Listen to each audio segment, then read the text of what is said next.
How you doing, everyone? Welcome back to Éire. My name is Ben.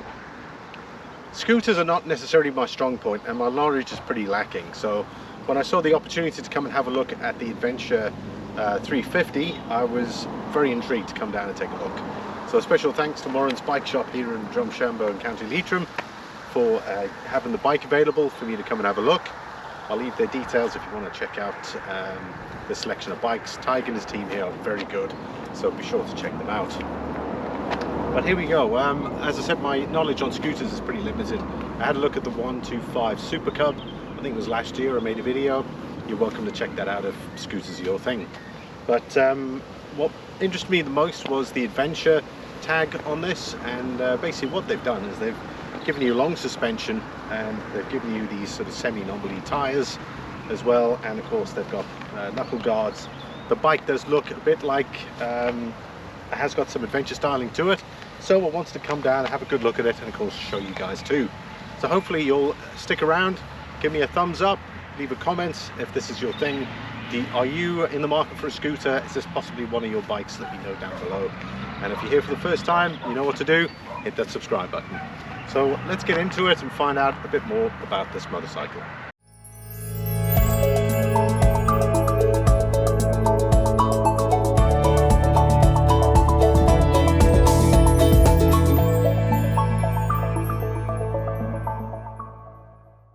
Right, so we're gonna, just by looking at the bike here, who is the bike aimed at? It's probably going to be your daily commuter. Now I'd say that because it's obviously a scooter. So to and from work. It also has the option, you know, if the roads vary a bit and they're very bumpy, it's got the longer travel suspension on the bike as well, and of course you've got the semi-knobbly tyres on there as well, so it does have that capability. So just because it's got the ADV term or name in it, it does have the capability to do that. So it's going to make the ride to work or to where you're going a lot more comfortable. I'd say it possibly does have the legs to go a bit further. The reason why I say that is because Honda offer some luggage options and you can get side cases, and obviously in Ireland you get the top case as standard, and we'll go into that a bit later. Looking at the front of the bike here, obviously with scooters you've got small wheels on them, so this is a 15-inch wheel. As I said, they are a knobbly design. You've also got a 256mm single disc on the front, and that's two piston caliper, and then you've got these 37mm suspension forks, which I think are pretty decent for a scooter, and suspension travels about 125mm, which I think is really good, especially for a commuter scooter, and ABS as well. On the back we've got a 14-inch wheel on the back, again same semi-knobbly tyres.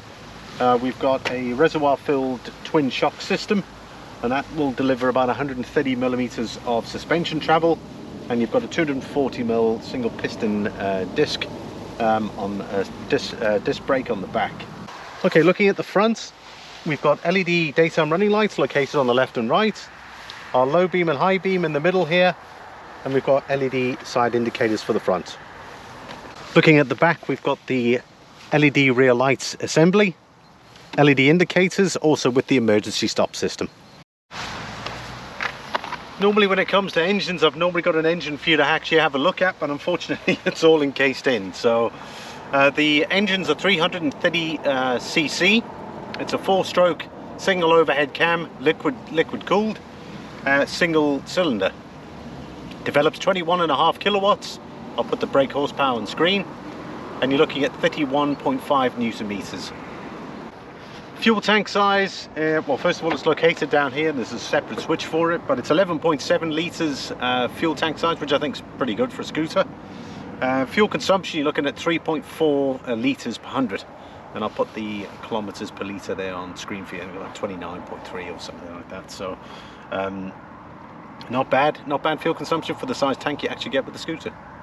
The curb weight of the motorcycle is 186 kilograms, which I think is interesting considering it's a scooter for the size of it. So they've obviously added in quite a bit of gear, but that's the curb weight on it.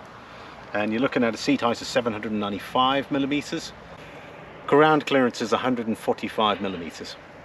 What's nice about this bike is it's got a CVT transmission. So for those that are unsure on what the CVT is, it's a continuously variable transmission, an automatic. basically a twist and go. It's one gear and you just keep going. So therefore nice and easy to ride, whether the conditions, whatever the conditions are, you just twist and go. So nice easy setup, nice smooth transmission, CVTs, so no doubt it's going to suit the bike superbly. Honda also offer the adjustable windshield as well, so depending on the kind of riding you're doing, you can adjust it accordingly. There's two knobs here, you got to pull them both out and then you can slide it to, that's the second setting, and then all the way down to the lower setting. So obviously depending on the sort of riding conditions you're doing, you can obviously adjust it accordingly, and that's back up to the highest setting. Right, so looking at some of the comfort features that the bike offers, we've got the knuckle guards, we've got the windshield or adjustable windshield. You've also got this beautiful seat as well, nice double length seat, so super comfortable. It's nice and wide as well, so it doesn't feel like someone's on top of you while you're still trying to steer or while you're at the controls. As well as you've obviously got the top case here. I see there's a nice pad on this as well, and then of course you've got these lovely foot rests as well. So let's take a look at them. I've got the bike on the center stand at the moment, so let's get onto the bike.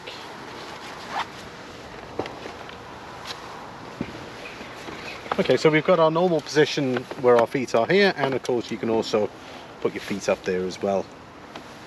So I think they've done fairly well there. They've given you a number of options to where your feet can go. I must just say something about the design here. They really have designed the bike really nicely. They've taken some design cues from adventure bikes and they've integrated that.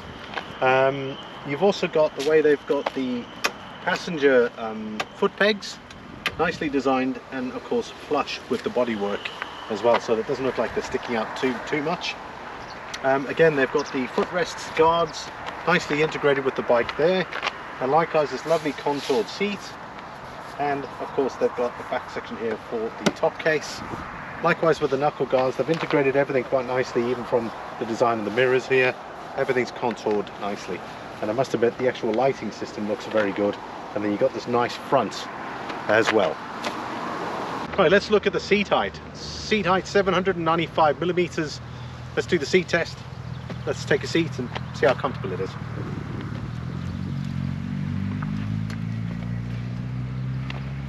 Super cushion seat. You know, this is designed for those that are just constantly every single day going to and from work.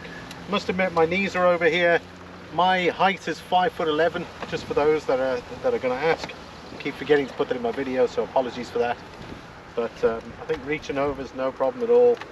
Screen set up at its highest position.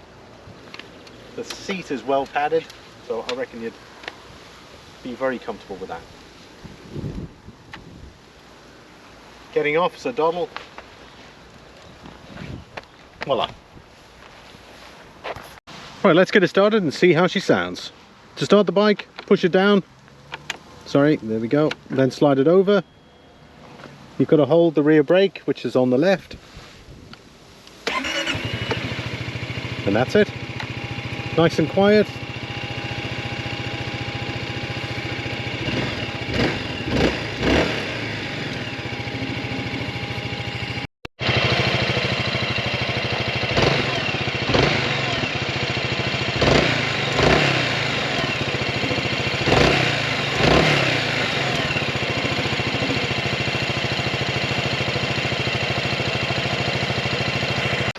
Like with all scooters, space is really important. So on this one, they've done exceptionally well. There's an awesome storage capacity underneath the seat, which I'm going to show you shortly. And there's a cubby hole, which is located over here. What's nice about the cubby hole is that there is a USB-C socket there. So if there's any phone, if you've got a phone or device that you need charging, you can plug in the cable there and close it and be on your way.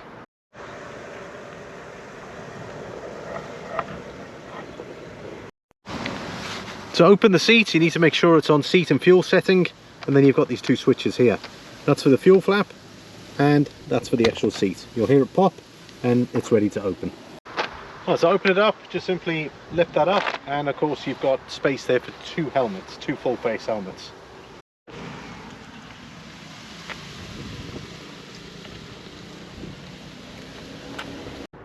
Right, let's look at accessories. There are a number of accessories available that you can get with your 350 Adventure. One being there's a lot of storage options, like for instance this top case 50 litre. Like I said, that comes with the bike here in Ireland. However, depending on which country you are, there might be an option. There's side cases and there's side bags, side luggage. You can go fog lamps. There's various options. I'll include a few pictures there for you to take a look at. Right, let's have a look at the handlebar setup on the 350 Adventure. On our right hand side here we've got the hazard lights, engine start and our cut-off switch. On that side here we've got our operating controls for the screen, which we're going to go into shortly. We've got our hooter. Honda selectable torque control is on this side here, indicators left and right, rear brake on this side and front brake on that side. Let's have a look at the display now. Nice and clear, no issues there. They've gone with a very clear system, similar to the NX500 Honda Transalp. Honda Road Sync as well is also compatible with this, depending on which country you're in. So obviously you can stream Bluetooth music, navigation. As I said, depending on which country you're in. Looking at the display, we've got rev counter, digital speedo, total kilometers, our Honda selectable torque control is operated. The additional information screen is offered by the selector on the left side, and you can also go in and change some various settings. So everything's nice and clear. I don't see any issues here, and of course you can select your trips, fuel consumptions and so on. So very straightforward. Range to empty tank there on the left as well, and of course any warning lights will pop up. Right, how much is all this going to set you back? 8,299 euros here in Ireland, and I'm not sure what territory you're in, but check with your local Honda dealer for specs and pricing, which I don't think is too bad. You're getting a pretty comprehensive setup as standard. You know, we've gone through all the necessary specs and features, and I think that isn't bad for the money. So if you're a scooter man, 8,299 here in Ireland for a fairly large and comfortable scooter for your daily commute to and from work. So I want to offer you a competitor. The BMW C400X starts at 8,670 euros. Comes fairly well equipped. However, there is two items that are standard on the Honda that are optional on the BMW: the top case and keyless start. Expect really good drivetrain, nice automatic gearbox on the C400, excellent braking brake kit on it, so you got dual disc brakes on the front. Engine performance slightly more on the BMW, but expect a really good quality bike, excellent after sales service, strong warranty, and definitely a worthy competitor. And price range, you know, there's only about over 300 euro price difference. That's if you can compare the standard bike. So if you were to put some extras on to match it to the Honda, probably expect to pay about 9.5. But other than that, it's a really nice bike. Right, I always end the video with my verdict. This is a scooter, so my knowledge is pretty limited. You know, it is a fairly large scooter for what you get. You know, some big points when you are looking at scooters, your daily commutes, is Honda dealer network is exceptionally strong here in Ireland. You've got Honda warranty. The Honda build quality is very good these days. You know, you've got a very well put together bike, and those are some things to consider when you are looking at comparing it with some Chinese manufacturers, and that you think, well, I can save a few bob there and I can just go with a Chinese manufacturer, that'll do. But a dealer network is important. Build quality, how well they're built, how they're maintained, the dealer network as well for servicing and after sales, I think is vitally important, especially when you're on a commuter bike.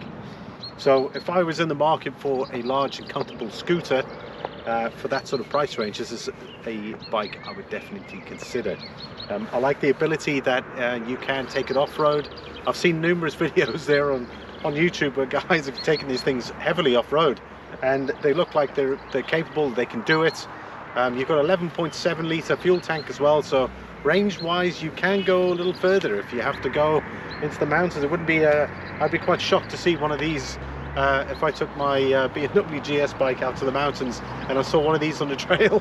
I'd be pretty shocked, but it has got the capability to go off-road. So with that mated with your daily city life, daily commute into work, I think it's a really good package for what you get. When we talk comfort, you know, it has got the knuckle guards, you've got the 3 setting windshields, you've got an awesome seat, good luggage space with some extra luggage options should you want to do that route. Honda selectable tool control, so you know, for controlling wheel spin on the back. It's ABS. It's got the long travel suspension, so comfortable wise. There's not really much more you need when it comes to scooters.